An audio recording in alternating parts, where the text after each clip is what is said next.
How's it going, guys? No funny intro today. I just want to get right into this one. Today we are going over the awards and how did I do? How did I predict the awards? Did I do a good job? Did I do a bad job?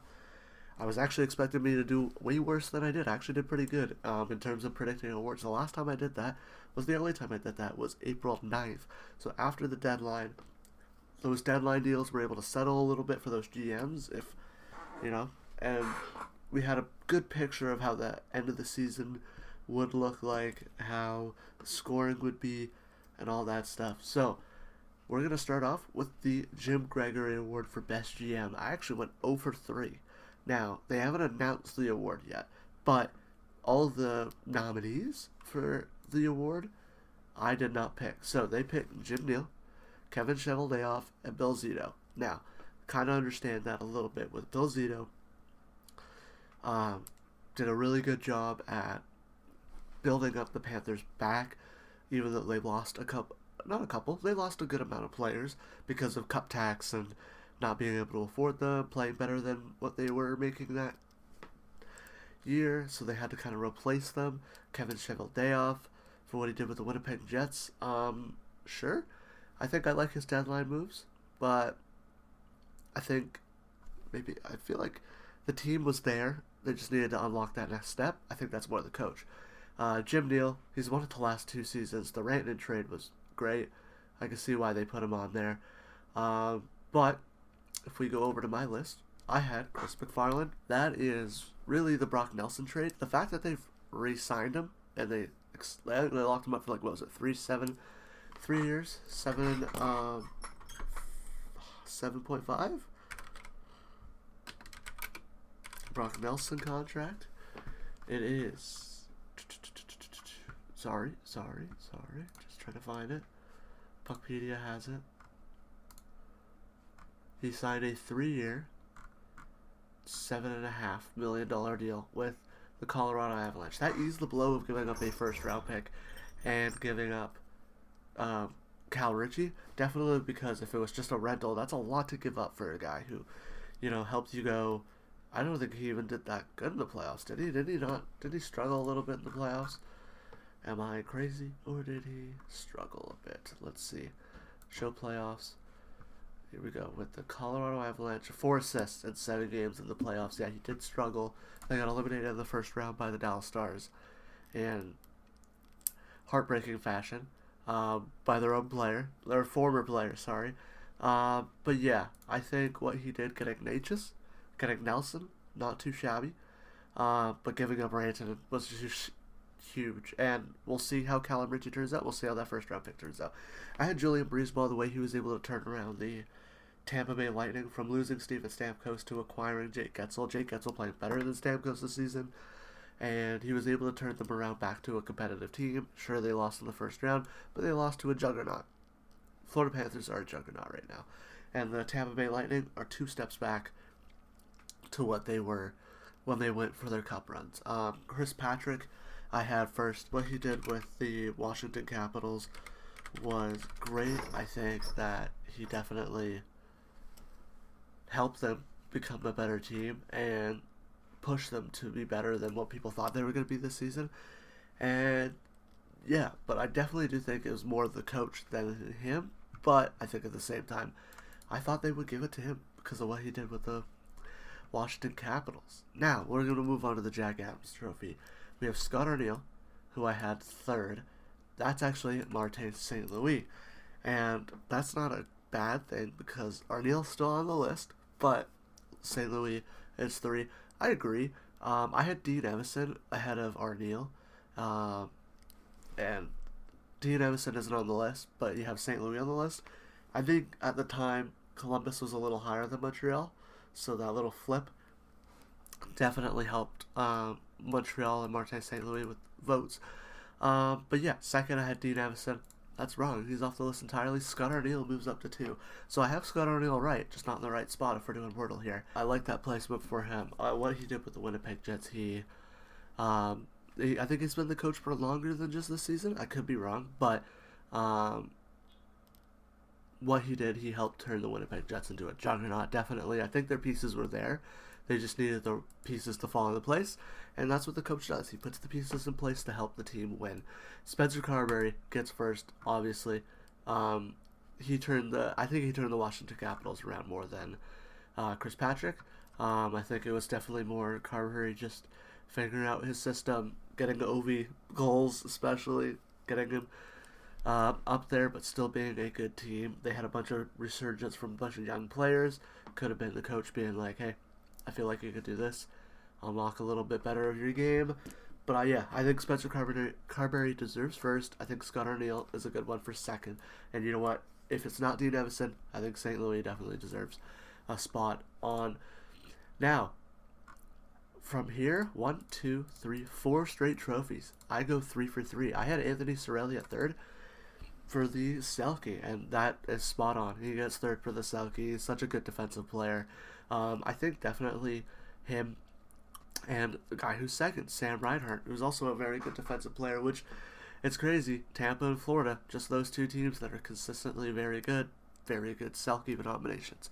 Boston was that team as well. They had Bergeron. I think Reinhart or Cirelli definitely could jump ahead of Barkov, who's number one. This is his third in 5 years. I'm not sure if he's won it before that. Someone could correct me in the comments. I just looked at the last 5 seasons, and yeah, Barkov's got 3. Bergeron won 2 in between. I think there will get voter fatigue at some point, especially with Barkov. I think Reinhart probably deserved it a little more this season. Cirelli probably can make a case for it, but it's Barkov. I feel like the voters are just going to vote him because it's the safe pick. Calder, Memorial. I had Macklin Celebrity at third. You got third. He just didn't have as good as a year as the forward above, and I feel like Dustin Wolf definitely carried his team more, who is second. Goaltending, definitely a big thing to help the Calgary Flames, although they didn't make the playoffs. He definitely changed their outlook on things, and that year he had definitely helped, and Dustin Wolf was a huge part of that team. Lane Hudson, though, you can't deny how good he was. He was probably one of the best rookie defensemen to ever play in their rookie season. I think he tied a record for assists, broke the franchise record for points in a rookie season by a defenseman. I'm pretty sure he tied most assists in a rookie season as a defenseman. He just had an amazing year, and yeah, definitely deserved it over those two, even though those two were also amazing. Okay, now we're on to the Vezina Award. I went 3 for 3 on this one as well. Darcy Kemper, I thought he had a resurgent season this year with the LA Kings. Definitely a team help, even though he moved from a team that also did very well.